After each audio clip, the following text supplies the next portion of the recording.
Անայդ մենք հիմա գտնվում ենք ազգային ժողովի դիմաց, ակցիա է ի պաշտպանություն, ի աջակցություն մեր քաղբանտարկյալների։ Խնդրեմ այսօրվա ակցիայի հետ կապված ձեր խոսքը։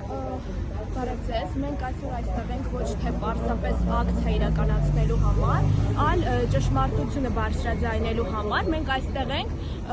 որովհետև գործող իշխանությունը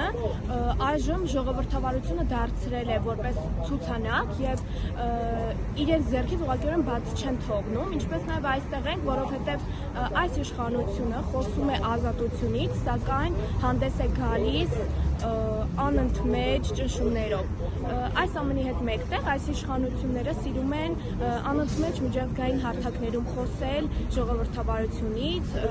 օրենքի գերակայությունից, մարդու իրավունքներից, մարդկային արժեքներից, սակայն իրական Հայաստանում մենք թաքցնում ենք,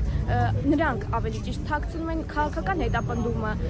բանտերում պահվող մեր ընդդիմադիրներին, թաքցնում են փաստը, որ մարդուն այժմ Հայաստանի Հանրապետությունում կարող են զրկել ազատությունից, պարզապես իր խոսքը, իր դիրքորոշումը արտահայտելու համար, ինչպես նաև անհամաձայնության համար։ Եթե սա է նրանց կողմից հռչակած այդ ժողովրդավարությունը, ապա ինչով է պայմանավորված Հայաստանի Հանրապետությունում մեծաթիվ քաղբանտարկյալների առկայությունը։ Եթե սա է նրանց հռչակած ժողովրդավարությունը, ապա ինչու է քննադատությունը այժմ Հայաստանում վերածվել հանցանքի։ Ինչու է իշխանությունը վախենում ազատ խոսքի արտահայտումից, սակայն այս ամենին հակադարձ այս իշխանությունը անդադար աշխարհին փորձում է ցույց տալ եւ համոզել, որ իրենց ժողովրդավարությունը, իրենց կեղծ ժողովրդավարությունը իրականում որևէ արժեք է իրենից ներկայացնում։ Դա իրենք իրենց իրական Հայաստանի կոնցեպտ ունեն, էլի, դրա համար էլ այսպես են ուզում ցույց տալ։ Այսօր հանձնակատարը այստեղ է եւ թող նա տեսնի, թե ինչ կա իրականում, ոչ թե տեսնի իշխանության հաշվետվությունը, այլ իրական Հայաստանը քաղբանտարկյալներով, արդարադատության ընտրովի գերակայությամբ եւ այս իշխանության ոճրագործությունները։ Մենք այստեղ ենք, քանի որ չենք ընդունում այս կեղծ ժողովրդավարությունը, ինչպես նաև այսօր բարձրաձայնում ենք Բաքվի բանտերում ապօրինաբար պահվող մեր հայրենակիցների մասին, եւ այստեղ խնդիրը միայն Ադրբեջանը չէ, խնդիրը նաև գործող իշխանությունը,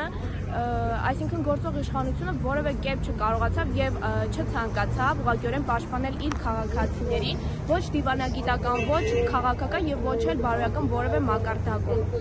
Եվ կարելի է հետևություն անել, որ նրանց այս քայլով այս իշխանությունը ուղղակիորեն հրաժարվեց իր քաղաքացիներից, հրաժարվեց իր երկրի քաղաքացու իրավունքների եւ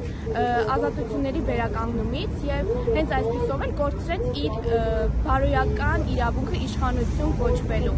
Բայց վերջերս իրենք վարչաբենդ էր, իրենց դիսկոտեկ էին, բայց այդ ինչի ցուցիչ է։ Դա ընդհանրապես շեղումներ են, որոնցով նրանք փորձում են իրենց ոճրագործությունից շեղել մեր երիտասարդներին, մեր քաղաքացիներին, ինչու եմ շեշտում երիտասարդներին, քանի որ նրանց թիրախը ավելի շատ երիտասարդությունն է, քանի որ նրանք հասկանում են, որ շարժիչ ուժը հենց երիտասարդությունն է, սակայն ես վստահ եմ, որ այժմ Հայաստանի Հանրապետությունում մեր երիտասարդությունը չի վստահում գործող իշխանությանը, ինչքան էլ նրանք փորձեն դա ցուցադրել, որ դա այդպես է։ Շնորհակալություն։ Շնորհակալ եմ։